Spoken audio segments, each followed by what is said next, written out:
And now I'm talking with my friends in Poland, and they are worried that you align yourself too much with Putin. What's your message for them? Well, if I didn't align myself with both of them, you'd never have a deal. You want me to say really terrible things about Putin and then say, "Hi, Vladimir, how are we doing on the deal?" That doesn't work that way. I'm not aligned with Putin. I'm not aligned with anybody. I'm aligned with the United States of America and for the good of the world. I'm aligned with the world, and I want to get this thing over with. You see the hatred he's got for Putin. It's very tough for me to make a deal with that kind of hate. He's got tremendous hatred, and I understand that, but I can tell you the other side isn't exactly in love with, him either. So it's not a question of alignment. I'm aligned with the world. I want to get the thing set. I'm aligned with Europe. I want to see if we can get this thing done. You want me to be tough? I could be tougher than any human being you've ever seen. I'd be so tough. But you're never going to get a deal that way. So that's the way it goes. All right, one more question. I will respond to this. So look, for 4 years in the United States of America, we had a president who stood up at press conferences and talked tough about Vladimir Putin, and then Putin invaded Ukraine and destroyed a significant chunk of the country. The path to peace and the path to prosperity is maybe engaging in diplomacy. We tried the pathway of Joe Biden of thumping our chest and pretending that the President of the United States' words mattered more than the President of the United States' actions. What makes America a good country is America engaging in diplomacy. That's what President Trump is doing. Can I ask you? Sure. Yeah? Yeah. Okay. So he occupied our parts, big parts of Ukraine, part of East and Crimea. So he occupied it on 2014.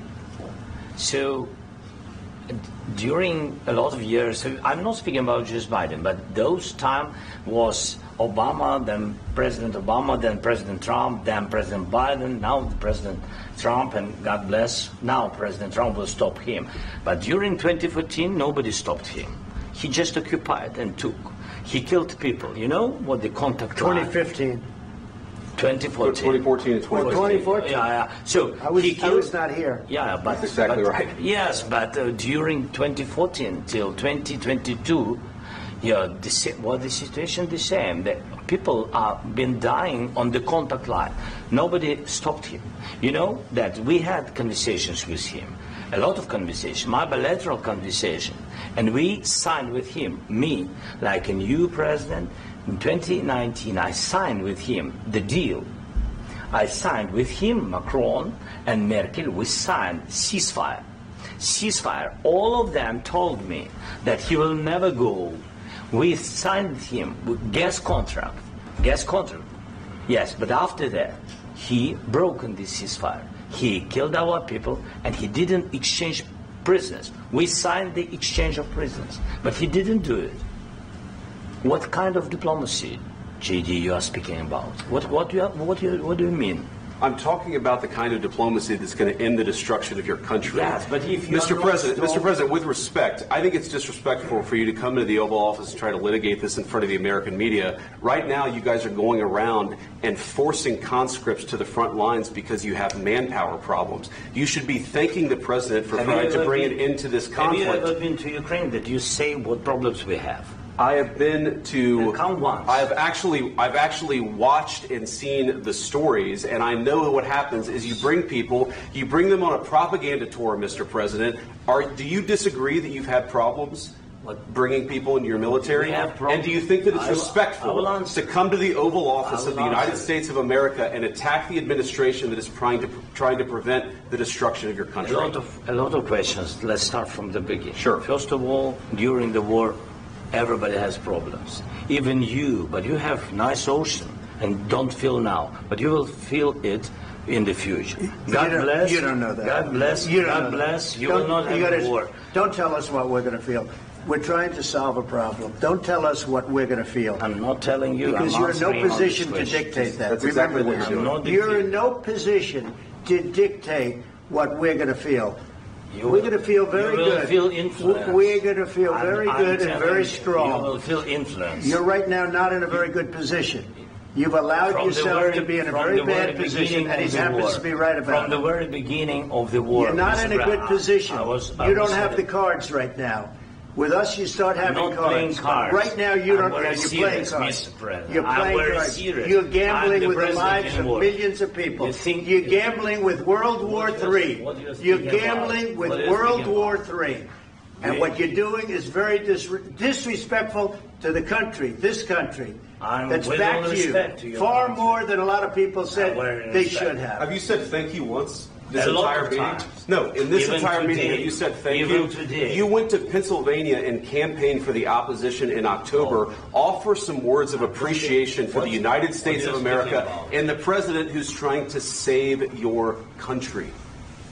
Please, you think that if you will speak very loudly about the war, you He's not speaking loudly. He's not speaking loudly. Your country is in big trouble. Can I Wait a minute. No. You've done a lot of talking.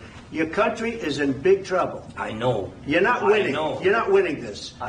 You have a damn good chance of coming out okay because of us. Mr. President, we are staying in our country, staying strong from the very beginning of the war. We've been alone, and we are thankful. I said thanks you haven't in been this alone. cabinet. You haven't been alone. In this cabinet. We gave you, through this stupid president, $350 billion.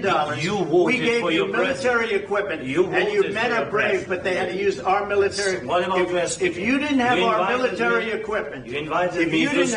military equipment, this war would have been over in 2 weeks. In 3 days. I heard it from Putin. In 3 days. This is something maybe new. Less. In 2 weeks. Of course, yes. It's going to be a very hard thing to do business like this. I tell you. Just say thank you. I said a lot of times to American people. Except that there are disagreements, and let's go litigate those disagreements rather than trying to fight it out in the American media when you're wrong. We know that you're wrong. But you see, I think it's good for the American people to see what's going on. I understand, sir. I think it's very important. That's why I kept this going so long. You have to be thankful. You don't have the cards. You're buried there. Your people are dying. You're running low on soldiers. Listen, you're running low on soldiers. It would be a damn good thing. And then you tell us, I don't want a ceasefire. I don't want a ceasefire. I want to go, and I want this. Look. If you could get a ceasefire right now, I tell you, you'd take it so the bullets stop flying and your men stop getting killed. Of course, we want to stop the war. But you're saying you don't want a ceasefire. But I said to you, I want a ceasefire. With guarantees. Because you'll get a ceasefire faster than an agreement. Ask our people about ceasefire, what they think. That wasn't with me. That wasn't with me. That was with a guy named Biden, who was not a smart person. That was with Obama. It was your president. Excuse me. That was with Obama, who gave you sheets, and I gave you javelins. Yes. I gave you the javelins to take out all those tanks. Obama gave you sheets. In fact, the statement is Obama gave sheets and Trump gave javelins. You got to be more thankful, because let me tell you, you don't have the cards. With us, you have the cards. But without us, you don't have any cards. One more question to Mr. Vice President. I'm sorry. It's going to be a tough deal to make because the attitudes have to change. What if Russia breaks ceasefire? What if Russia breaks peace talks? What do we do then? I understand that it's a heated conversation right now. What are you saying? She's asking, what if Russia breaks the ceasefire? What if anything? What if a bomb drops on your head right now? Okay? What if they broke it? I don't know. They broke it with Biden because Biden, they didn't respect him. They didn't respect Obama. They respect me. Let me tell you, Putin went through a hell of a lot with me. He went through a phony witch hunt where they used him and Russia. Russia. You ever hear of that deal? That was a phony Hunter Biden, Joe Biden scam. Hillary Clinton, Shifty Adam Schiff. It was a Democrat scam. And he had to go through that. And he did go through it. We didn't end up in a war. And he went through it. He was accused of all that stuff. He had nothing to do with it. It came out of Hunter Biden's bathroom. It came out of Hunter Biden's bedroom. It was disgusting. And then they said, oh, the laptop from hell was made by Russia. The 51 agents. The whole thing was a scam. And he had to put up with that. He was being accused of all that stuff. All I can say is this. He might have broken deals with Obama and Bush, and he might have broken them with Biden. He did, maybe. Maybe he didn't. I don't know what happened. But he didn't break them with me. He wants to make a deal. I don't know if you can make a deal. The problem is I've empowered you to be a tough guy. And I don't think you'd be a tough guy without the United States. And your people are very brave. But you're either going to make a deal or we're out. And if we're out, you'll fight it out. I don't think it's going to be pretty, but you'll fight it out. But you don't have the cards. But once we sign that deal, you're in a much better position. But you're not acting at all thankful. And that's not a nice thing. I'll be honest, that's not a nice thing. All right, I think we've seen enough. What do you think? What's this negotiation? This is going to be great television, I will say that.